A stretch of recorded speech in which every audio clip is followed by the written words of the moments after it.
അസ്സലാമു അലൈക്കും വറഹ്മത്തുള്ളാഹി. ബിസ്മില്ലാഹിർ റഹ്മാനിർ റഹീം. അൽഹംദുലില്ലാഹി റബ്ബിൽ ആലമീൻ. വസല്ലല്ലാഹു അലാ മുഹമ്മദിൻ വഅലാ ആലിഹി വസ്വഹാബിഹി അജ്മഈൻ. അമ്മാ ബഅദ്. വിദേശത്ത് നിന്നുള്ള ഒരു സുഹൃത്ത് അദ്ദേഹത്തിന് ഓൺലൈനിൽ ഒരു ഫാമിലി കൗൺസിലിംഗ് സാധ്യമാകുമോ എന്നറിയാൻ വേണ്ടി വിളിച്ചു. എന്തായിരുന്നാലും ഫോണിൽ ദീർഘമായിട്ടുള്ള ഒരു സംസാരം അത്ര സാധ്യമല്ല എന്ന് പറഞ്ഞെങ്കിലും അദ്ദേഹത്തിൻ്റെ പ്രശ്നങ്ങളുടെ ഒരു സമ്മറി, ഒരു ചുരുക്കം അദ്ദേഹം പറഞ്ഞു. സത്യത്തിൽ അത് കേട്ടപ്പോൾ പൊതുവെ വിവാഹിതരായിട്ടുള്ള സ്വദേശത്തും വിദേശത്തുമൊക്കെയുള്ള ആളുകളെ ഈ കാര്യം ഒന്ന് ഓർമ്മപ്പെടുത്തുന്നത് അവരുടെ വിജയകരമായ ജീവിതത്തിൽ നന്നാകും എന്ന് തോന്നിയതുകൊണ്ടാണ് നമ്മുടെ ഈ പുലരിവട്ടത്തിൽ ഈ വിഷയം കൊണ്ടുവരാനുള്ള കാരണം. പലപ്പോഴും വിവാഹ ജീവിതത്തിൽ ഒരു ഭർത്താവ് എന്നുള്ള നിലക്ക് എൻ്റെ അടുക്കൽ വീഴ്ച വരുന്നുണ്ട് എന്ന് മിക്കവാറും ആളുകൾക്ക് അറിയാം. പക്ഷേ ആ വീഴ്ചകൾ അവരുടെ ദാമ്പത്യ ജീവിതത്തിൽ വലിയ പരിക്കുകൾ ഉണ്ടാക്കുകയോ അതല്ലെങ്കിൽ അത് മുന്നോട്ട് പോവാൻ പറ്റാത്ത സാഹചര്യം ഉണ്ടാക്കുകയോ ചെയ്യാത്തത് കൊണ്ട് തന്നെ അത് പരിഹരിക്കാതെ, അത് മൈൻഡ് ചെയ്യാതെ ആ പ്രശ്നം നിലനിർത്തിക്കൊണ്ട് തന്നെ മുന്നോട്ട് പോവുകയാണ് പല ആളുകളും ചെയ്യാറുള്ളത്. അപ്പോൾ അവർക്കുള്ളൊരു ധൈര്യം, ഇതുകൊണ്ടൊന്നും എൻ്റെ വിവാഹ ബന്ധത്തിനോ ഈ മുന്നോട്ട് പോക്കിനോ തടസ്സം വരില്ലെന്നാണ് അവർ വിചാരിക്കുന്നത്. സത്യത്തിൽ ഇത് വലിയ ഒരു അബദ്ധമാണ്. ഒരു വിവാഹമോചനം എനിക്കിനി നിങ്ങളുടെ കൂടെ ജീവിക്കാൻ സാധ്യമല്ല എന്ന് പറഞ്ഞ് വിദേശത്ത് താമസിക്കുന്ന അയാളുടെ ഭാര്യ വേറെ റൂമെടുത്ത് പുറത്തു പോയി താമസിക്കാൻ, നമുക്കിനി ഒന്നിച്ച് മുന്നോട്ട് പോകാൻ പറ്റില്ല, എനിക്ക് നിങ്ങളൊരു വിവാഹമോചനം തരണം എന്നവർ പറയാണ്. അപ്പോൾ ഇത് ഇപ്പോൾ നിലവിലുള്ള ഒരു ഇഷ്യൂവുമായി ബന്ധപ്പെട്ടതോ പെട്ടെന്നെടുത്ത ഒരു തീരുമാനമോ അല്ല. ഏതൊരു പെൺകുട്ടിയും ഒരു വിവാഹമോചനം, താൻ ഇഷ്ടപ്പെട്ട് വിവാഹം കഴിച്ച ഒരാളിൽ നിന്നൊരു വിവാഹമോചനം ആവശ്യപ്പെടുന്നുണ്ടെങ്കിൽ, ഒരുപക്ഷെ വിവാഹത്തിൻ്റെ ആദ്യ നാളുകളിലാണെങ്കിൽ നമുക്ക് പിന്നെയും സമ്മതിക്കാം.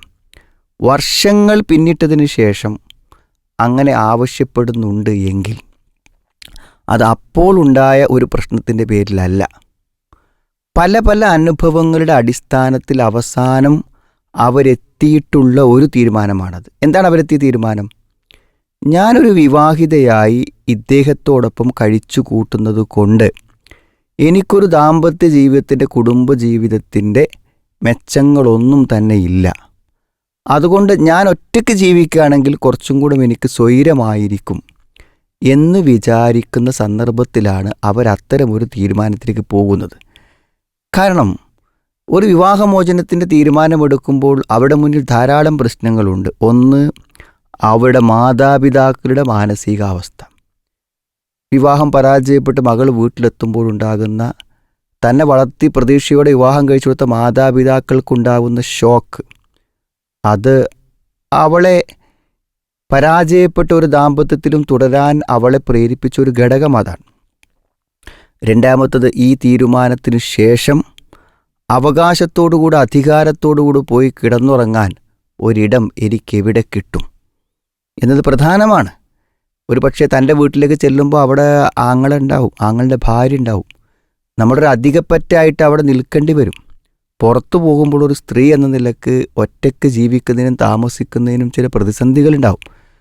അപ്പോൾ ഇതൊക്കെ ആലോചിച്ച് പോവാതിരിക്കുമ്പോൾ അതൊക്കെ എൻ്റെ വിജയമാണ്, എൻ്റെ ദാമ്പത്യപരമായ ഇതിലൊരു പ്രശ്നവും വരില്ലെന്നൊക്കെ തെറ്റിദ്ധരിച്ചു പോകുന്ന ഭർത്താക്കന്മാർക്കാണ് പലപ്പോഴും അപ്രതീക്ഷിതമായ ഇത്തരം തീരുമാനങ്ങൾ കേൾക്കേണ്ടി വരിക എന്നുള്ളതാണ്.